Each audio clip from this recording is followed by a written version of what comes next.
Saya Fitratul Habibah sebagai moderator akan memperkenalkan anggota teater kelompok 2. Saya Habibah sebagai moderator. Lutfia sebagai ibu bawang putih. Salsa sebagai bawang putih. Darian sebagai ayah bawang putih. Stevie sebagai ibu bawang merah. Khaira sebagai bawang merah. Zahran sebagai warga. Danisa sebagai nenek. Rama sebagai juragan kaya. Adelia sebagai teman saudagar. Alfairus sebagai warga. Fatan sebagai warga. Fadil sebagai warga.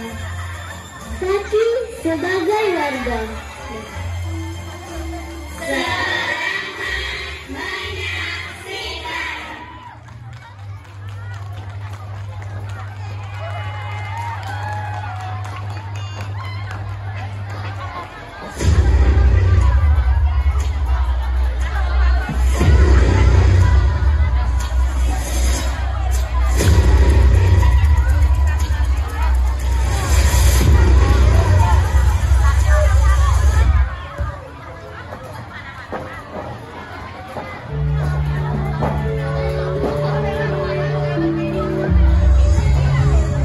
Kami persembahkan drama rakyat dari Riau berjudul Bawang Putih Bawang Merah.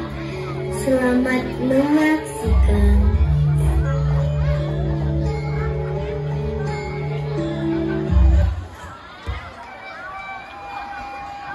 Dahulu kala terdapatlah keluarga kecil di suatu desa. Keluarga tersebut beranggota ayah, ibu, dan seorang gadis yang cantik jelita. Gadis yang cantik itu bernama Bawang Putih. Bawang Putih terlahir dari keluarga yang berada. Ayah dalam keluarga tersebut berprofesi sebagai seorang pedagang kaya di desanya.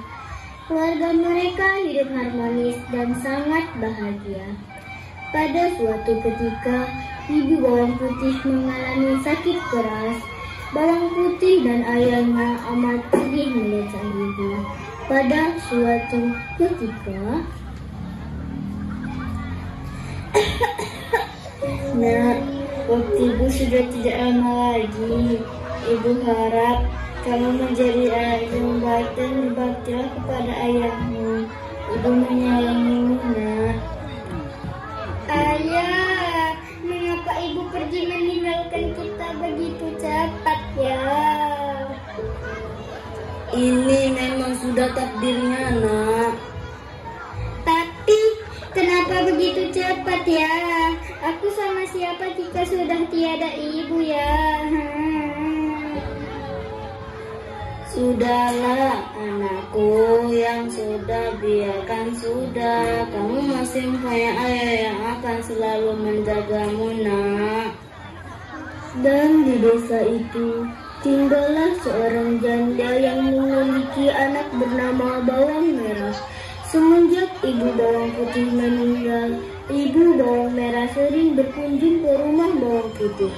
Dia sering membawakan makanan, membantu Bawang Putih membereskan rumah, atau hanya menemani Bawang Putih dan ayahnya mengobrol. Bawang Putih, ini ada sedikit makanan untukmu dan ayahmu. Terima kasih ya, Bu. Ya, sama-sama, Nak. Pada akhirnya, ayah Bawang Putih berpikir bahwa mungkin lebih baik kalau ia menikah saja dengan ibu Bawang Merah. Dengan pertimbangan dari Bawang Putih, maka ayah Bawang Putih menikah dengan ibu Bawang Merah. Bawang Putih, jika ayah menikah dengan ibu Bawang Merah, kamu setuju atau tidak, Nak? Aku setuju ya, soalnya ibu bawang merah begitu baik pada kita ya. Baiklah kalau begitu, bagaimana denganmu bawang merah? Aku setuju. Ya kan, Bu? Iya, Nak. Awalnya ibu bawang merah dan bawang merah sangat baik kepada bawang putih. Namun lama-kelamaan sifat asli mereka mulai kelihatan. Mereka kerap memarahi bawang putih dan kerap memberinya pekerjaan yang berat. Jika ayah bawang putih sedang berdagang, tentu saja ayah bawang putih tidak tahu karena bawang putih tidak pernah menceritakannya. Putih, kamu harus mengepel, cuci piring, dan semua pekerjaan rumah harus kamu selesaikan. Ya, baiklah, Bu. Putih, kamu harus membersihkan kamarku yang berantakan. Iya, Kak. Suatu hari ayah bawang putih jatuh sakit dan kemudian meninggal dunia.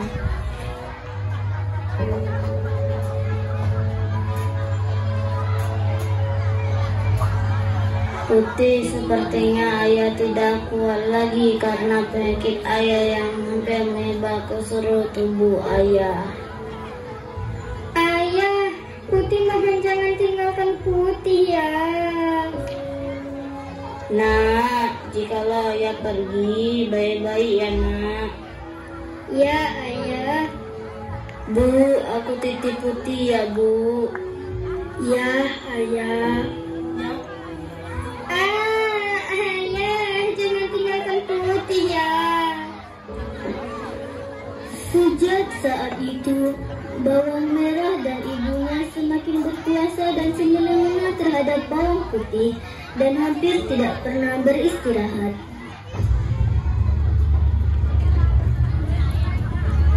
Putih, kamu harus bangun sebelum subuh untuk mempersiapkan air mandi dan sarapan untuk saya dan bawang merah. Kemudian, kamu harus menyirami kebun dan mencuci baju, tapi jangan mencucinya di kamar mandi. Kamu harus mencucinya ke sungai. Lalu, kamu harus menyetrika dan membereskan rumah, mengerti? Ya, mengerti, Bu. Namun, bawang putih selalu melakukan pekerjaannya dengan gembira, karena ia berharap suatu saat ibu tirinya akan mencintainya seperti anak kandungnya sendiri. Pagi itu seperti biasa, bawang putih membawa bakul berisi pakaian yang akan dicucinya di sungai. Dengan bernyanyi kecil, dia menyusuri jalan setapak di pinggir hutan kecil yang biasa dilaluinya. Hari itu, cuaca sangat cerah. Bawang putih segera mencuci semua pakaian kotor yang dibawanya. Saking terlalu asiknya, bawang putih tidak menyadari bahwa salah satu baju ibu tirinya hanyut terbawa arus. Celakanya baju yang hanyut adalah baju kesayangan ibu tirinya. Ketika menyadari hal itu, bawang putih mencoba menyusuri sungai untuk mencarinya. Duh, baju ibu hanya terbawa arus. Aku harus bisa menemukan baju ibu, karena itu adalah baju kesayangan ibu. Namun bawang putih tidak berhasil menemukannya. Dengan putus asa, dia kembali ke rumah dan menceritakan kepada ibunya.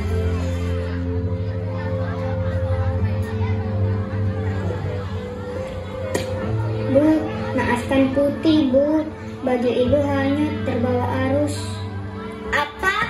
Dasar ceroboh, aku tidak mau tahu. Pokoknya kamu harus mencari baju itu dan jangan berani pulang ke rumah kalau kamu belum menemukannya, mengerti? Bawang putih terpaksa menuruti keinginan ibu tirinya. Dia segera menyusuri sungai tempatnya mencuci tadi. Matahari mulai meninggi, namun bawang putih belum juga menemukan baju ibunya. Dia memasang matanya dengan teliti. Diperiksanya setiap jaluran akar yang menjorok ke sungai. Siapa tahu baju ibu tirinya tersangkut di sana. Setelah matahari sudah condong ke barat, bawang putih pun melihat ada seorang bapak-bapak yang hendak pergi ke ladang. Pak, permisi Pak. Ya nak, ada apa? Pak, apakah Bapak melihat baju merah yang hanya lewat sini? Karena saya harus menemukannya dan membawanya pulang. Tadi saya lihat, Nak. Coba kamu telusuri sungai ini, dan di ujung sungai kamu dapat menemukan sebuah gubuk. Di sana ada seorang nenek-nenek. Dia pasti mengetahui baju yang kamu cari. Oh ya Pak, terima kasih.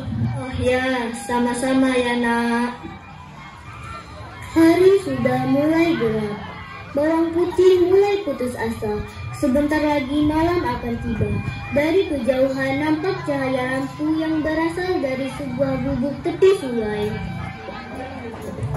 Apakah itu gubuk yang tadi Bapak itu katakan? Bawang putih segera menghampiri rumah itu dan mengetuknya. Permisi, Nek. Nek.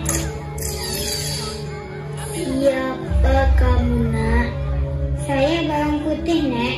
Tadi saya sedang mencari baju ibu saya yang hanyut dan sekarang kemalaman. Bolehkah saya tinggal di sini malam ini? Ya, tadi baju itu tersangkut di depan rumahku. Sayang, padahal aku menyukai baju itu. Baiklah, aku akan mengembalikannya. Tapi kau harus menemaniku di sini selama seminggu. Sudah lama aku tidak mengobrol dengan siapapun. Bagaimana, Nak? Baiklah, Nek. Saya akan menemani Nenek selama seminggu. Asalkan Nenek tidak bosan saja denganku. Selama seminggu, Bawang Putih tinggal bersama dengan nenek itu. Setiap hari, Bawang Putih membantu mengerjakan pekerjaan rumah nenek. Tentu saja nenek merasa senang. Hingga akhirnya genap sudah seminggu, nenek pun memanggil Bawang Putih. Nak, sudah seminggu kau tinggal di sini. Dan aku senang karena kau anak yang rajin dan berbakti. Untuk itu, sesuai janjiku, kau boleh membawa baju pulang. Dan satu lagi, kau boleh memilih salah satu dari labu kuning ini sebagai hadiah. Tidak usah, Nek. Ayolah Bawang Putih. Ya sudah, Tuti memilih yang kecil ya, Nek. Mengapa kamu memilih yang kecil, Nak? Saya takut tidak kuat membawa yang besar, Nek. Ya sudah kalau begitu, hati-hati ya, Nak. Sesampainya di rumah, Bawang Putih menyerahkan baju merah milik ibu tirinya.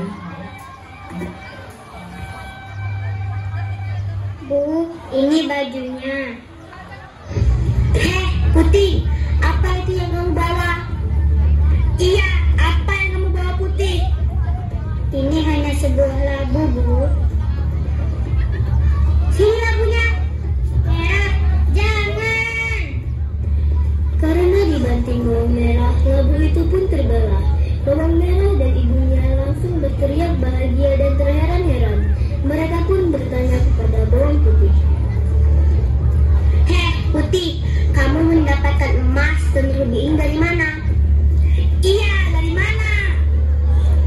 Aku mendapatkan labu ini dari mana? Waktu itu aku mencari baju ibu hanya terbawa arus. Kemudian kemalaman menginap di rumah nenek di pinggir sungai. Dan aku disuruh untuk menemaninya selama seminggu.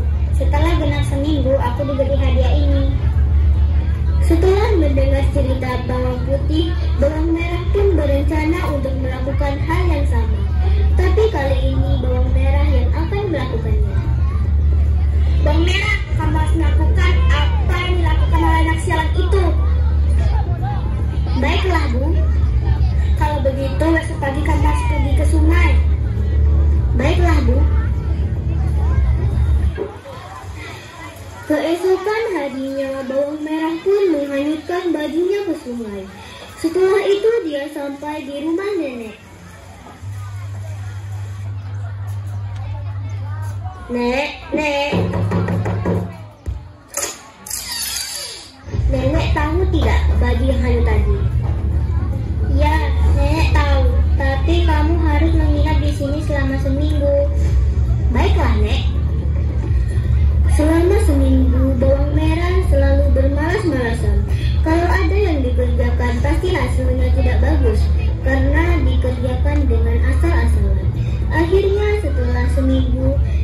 membolehkan bawang merah pulang. Bukankah seharusnya nenek memberiku labu sebagai hadiah karena sudah menemaniku selama seminggu? Ya sudah, silakan kamu memilih salah satu dari labu ini. Sesampainya di rumah, bawang merah segera menemui ibunya dan dengan gembira memperlihatkan labu yang dibawanya. Karena takut bawang putih minta bagian, mereka menyuruh bawang putih untuk pergi ke sungai. Putih, sana pergi ke sungai, cuci baju-baju yang kotor.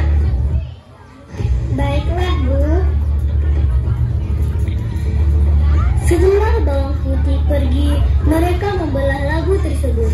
Tapi ternyata yang keluar bukan emas, melainkan binatang berbisa seperti ular. Binatang itu langsung menyerang bawang merah dan ibunya hingga tewas.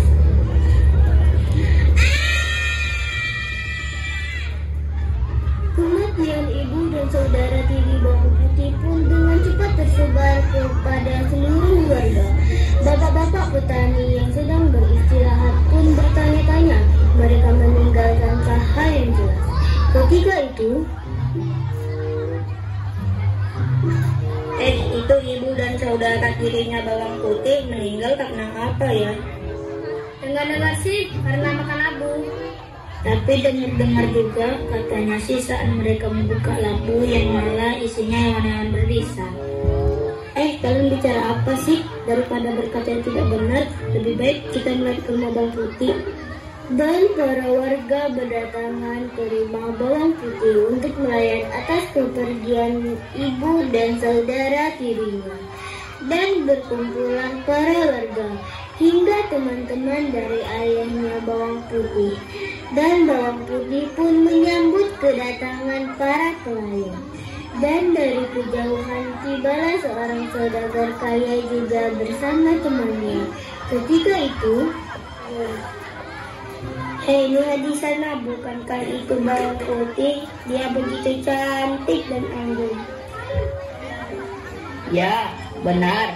Dia memang begitu cantik. Kami juga sudah lama berkenalan dan aku sudah lama menyukainya.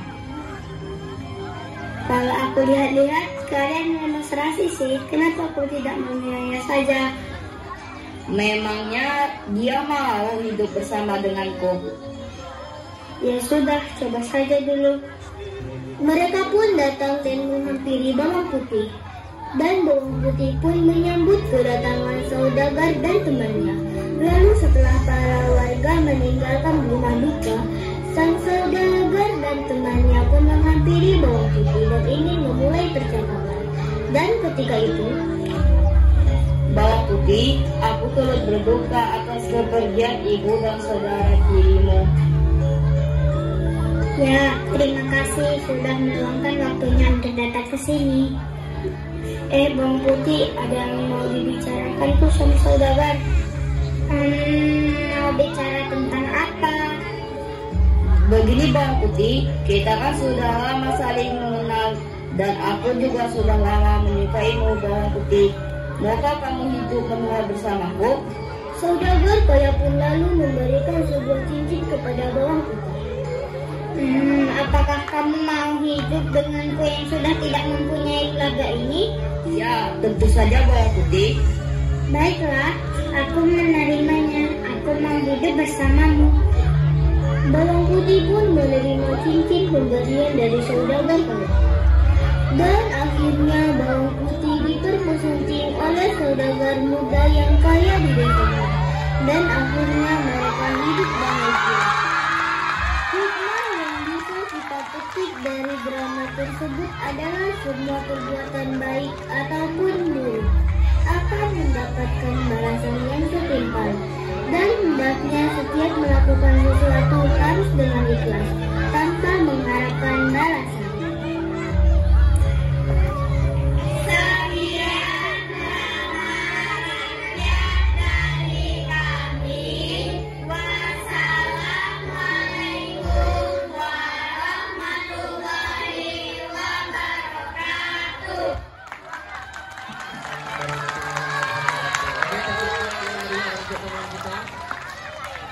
Boleh untuk ayah bunda boleh maju ke depan untuk sesi foto.